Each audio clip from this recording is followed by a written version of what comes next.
You know, and I knew that without the grace of God, I probably would still be in a wheelchair, but it took 20 years for the doctor to say the right words to me, for there to be zero doubt in my mind who healed me. And it was no doctor. It was no doubt the touch of God's hands. You know, then the paramedics come over there, and I always remember hearing them calling the hospital and telling them, you know, we're fixing to bring this guy in with a possible broken neck.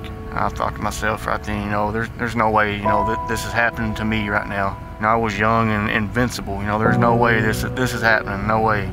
I am happy to get that one, man. This is my redemption coat.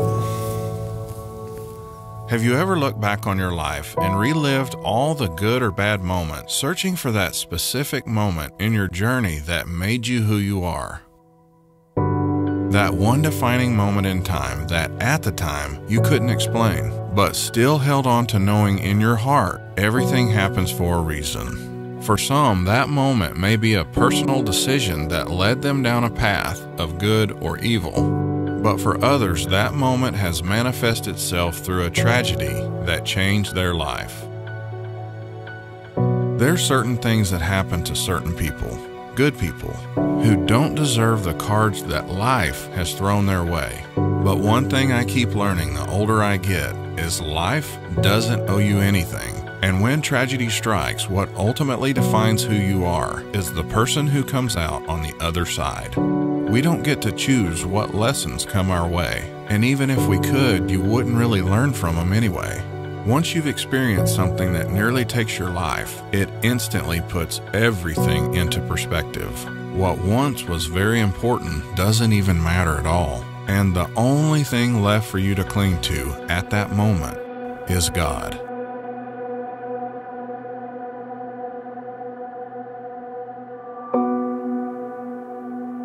On September 3, 1999, tragedy would strike on a football field in a small North Texas town for night crew team member Ronnie O'Neal that would change his life forever.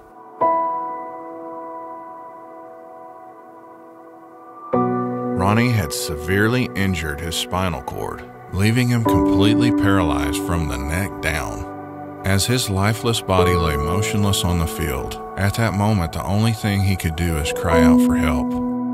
The 4 words he spoke into the air that night, at that exact moment in time, was, "God, please help me."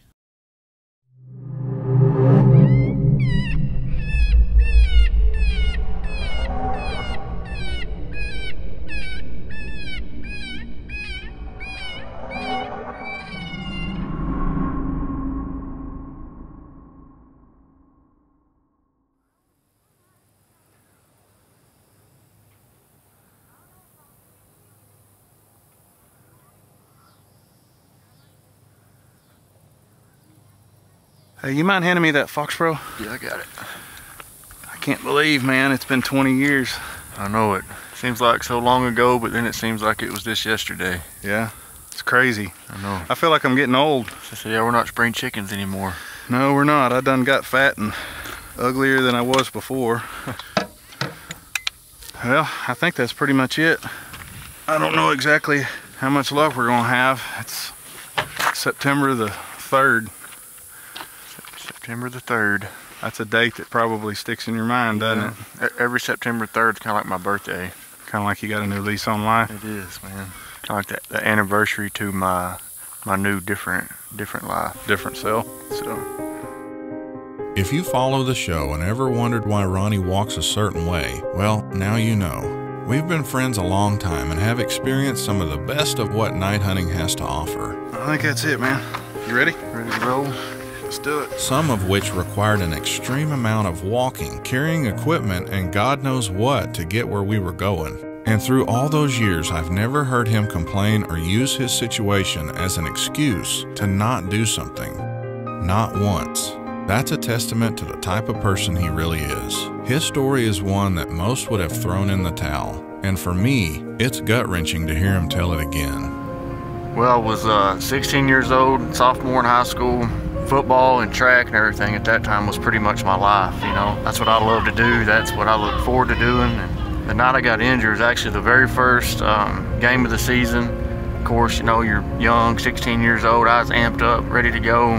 which we had played the whole first quarter. You know, everything was going good. Anyways, the second quarter starts, and I don't know, it was 7-8 minutes of the second quarter, and we had run that play, and basically I was just supposed to run the ball up the middle. Of course, the play got blowed up, so I go out to the right, and I'm running. Well, I see the guy come up to tackle me, so you know, your first instinct is to cover the ball and take the play to them. Whenever I got hit, it was, I don't know if I can't remember if I blacked out or if I passed out, but I remember coming to on the ground, and I was laying there. Immediately, of course, I knew something wasn't right, and I couldn't feel nothing from my neck down. I couldn't move anything from my neck down, and I remember telling myself to get up, get up, get up, and there wasn't no getting up. There was nothing. I had nothing whatsoever there. And at that point, you know, my first reaction was to cry out to God for help. That was the only thing I knew to do at that point, because I knew I was in trouble. You know, and of course I was scared and panicked, and I can remember the coaches coming over there, you know, asking me, you know, what's wrong, and I just told them I can't feel my body, I can't move. You know, my first thought was, crap, I'm fixing to die.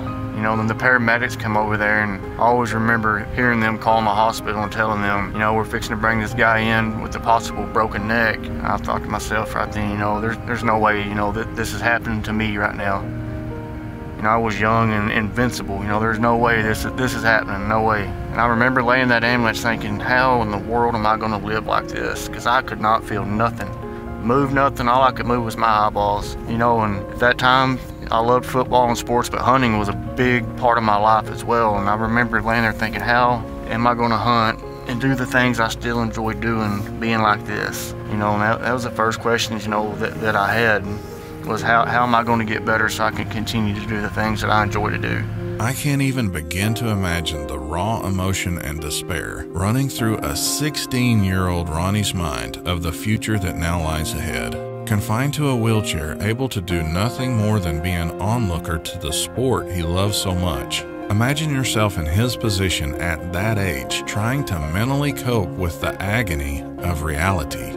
I can only speculate the number of times he thought, if I could just go back in time and fix this. But even Ronnie himself didn't realize how much fight he had left in him.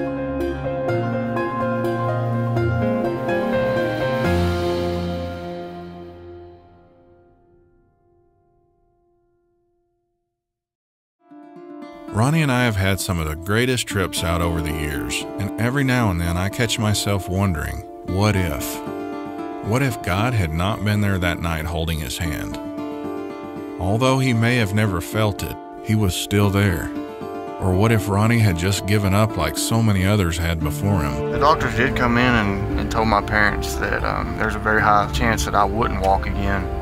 You know, and at that point right there, man, I was like, no, that's not going to happen. And I'm not going to take all the credit for it, because I know there's a higher power involved in my healing or whatnot, but I knew in my mind right then that wasn't going to happen. I personally wasn't going to accept that. That day in Parkland, when the doctors told us that he would probably never walk again, he told them, he looked at me that day and he had tears in his eyes.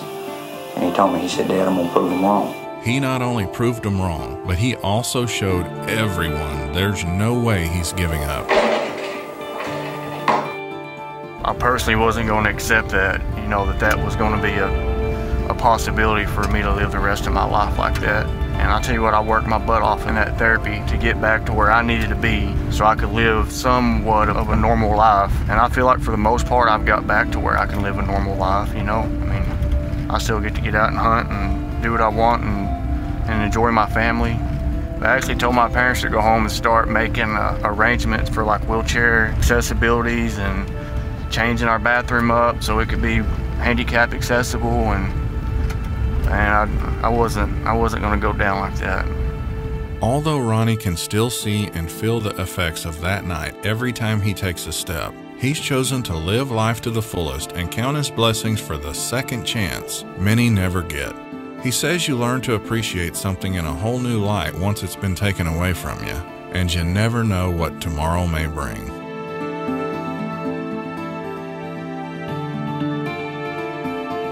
He wants his story to serve as a beacon of hope to others going through something seemingly impossible as to why you should never give up.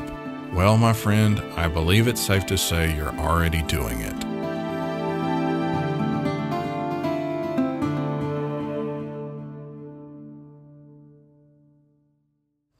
These days, Ronnie hardly ever passes on a chance to get out, and this particular night was one with special significance. As 20 years ago, almost to the hour, Ronnie's life changed in an instant. It was his way of memorializing the event that took him down a path that made him who he is today. In this moment, I didn't really care if we saw anything or not. I just simply wanted to be there as a friend, enjoying the sport we all love so much. We didn't know what to expect, being hot in September, but within seconds we actually get a response. Usually this time of the season, there's plenty of first-year pups running around, and from the looks of it, we may have found one.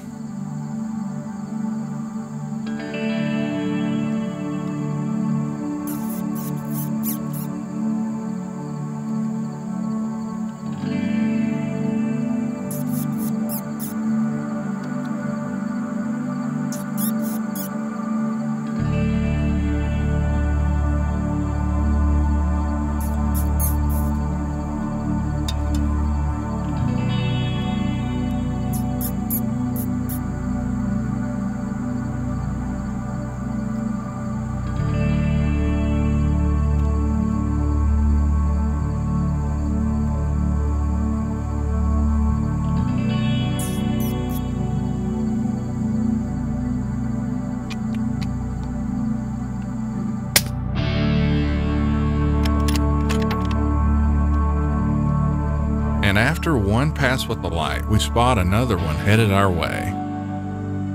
I guess he was already coming to the lip squeaks we were giving the other one. You'd be surprised how little of a sound it takes to keep one's interest and headed your way sometimes. It just needs to be loud enough for him to hear it.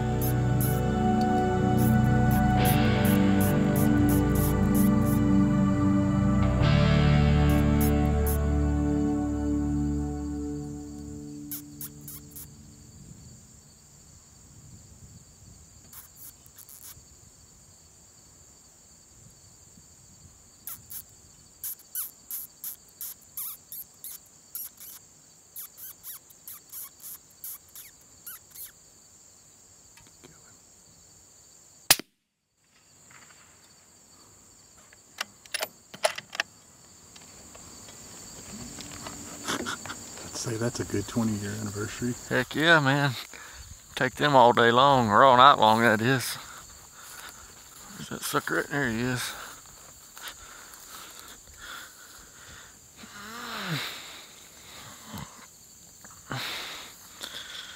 Not a real big guy, it's just that time of year. Here's that second one.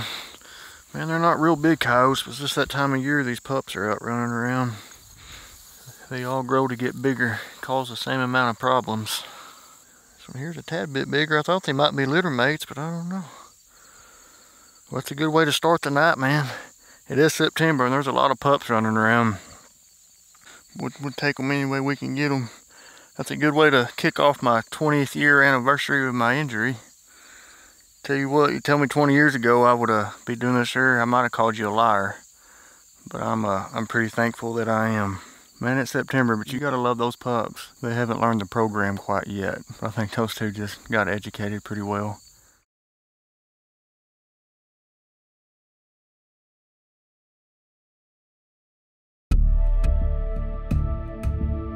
When you see someone go through something like Ronnie did playing football and still have the passion to be involved in the same sport is a true testament to the type of person he really is. Since his accident, he's dedicated his life to being the best father he can be and leads by example as to why you should never let fear control your life and what you make of it.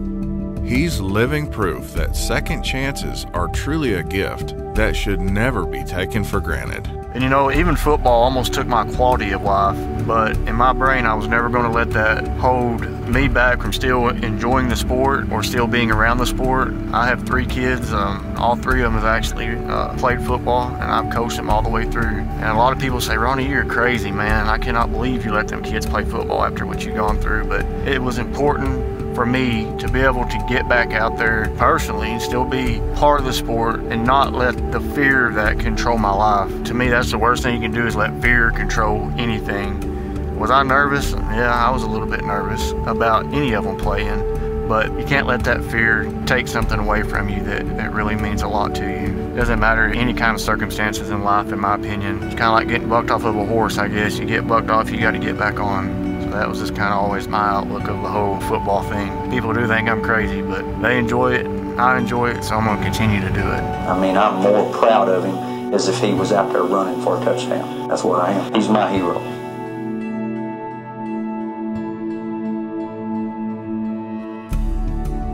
Ronnie's story shows firsthand why you should never give up, and the personal testimony he tells here shortly will send chills down your spine. If you're a believer in miracles, it's something you have to hear him tell.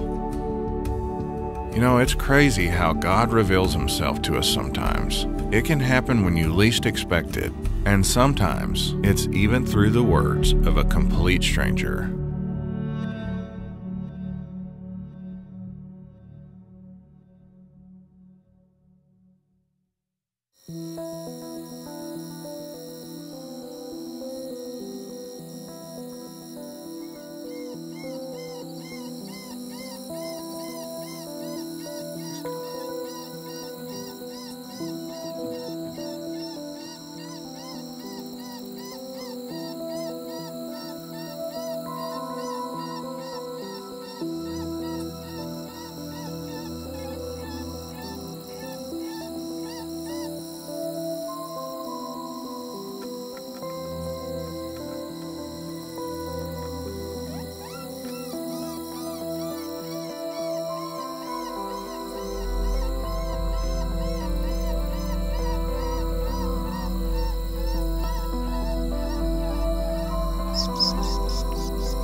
So the other day I had to go and see a new neurologist. I haven't seen a neurologist in probably 7-8 years. Anyways, I go and see this old boy, and he's wanting to do an MRI of my neck and my back, you know, just so he can kind of see what's going on, because he has never seen me before. So anyways, I go do the MRIs, and I actually go for my results. And I go in there, and he sits down, shake his hand, whatever, and he pulls up my images, and he's like, "Man, Ronnie, they did a phenomenal job fixing your injury."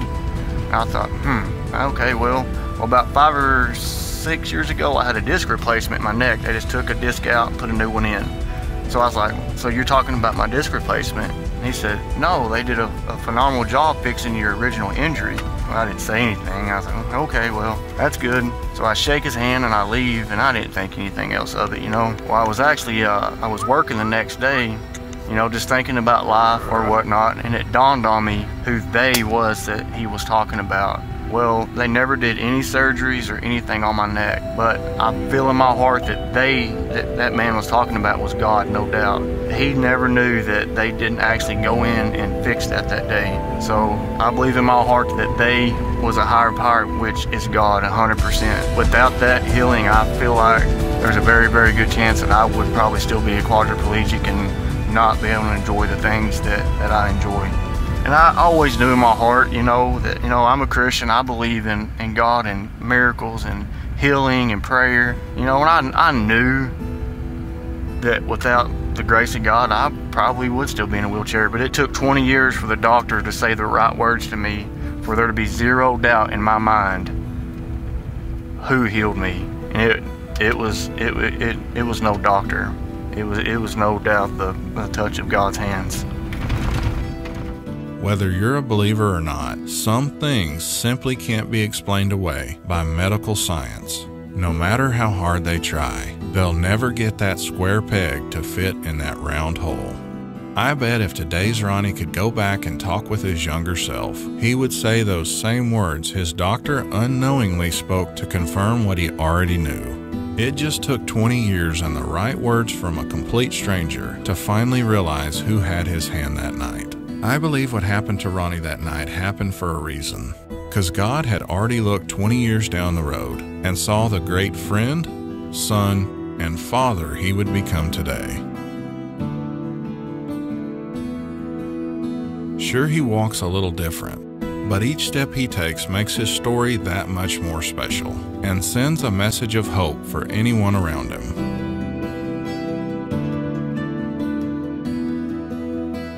He wants his story to never be one of pity or despair, but to hopefully encourage someone in need of help to never give up and trust in God to make a way, even when there seems to be no way.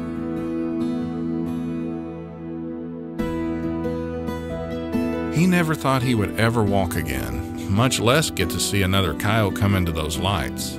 But look at him now. He's not only walking, he's living.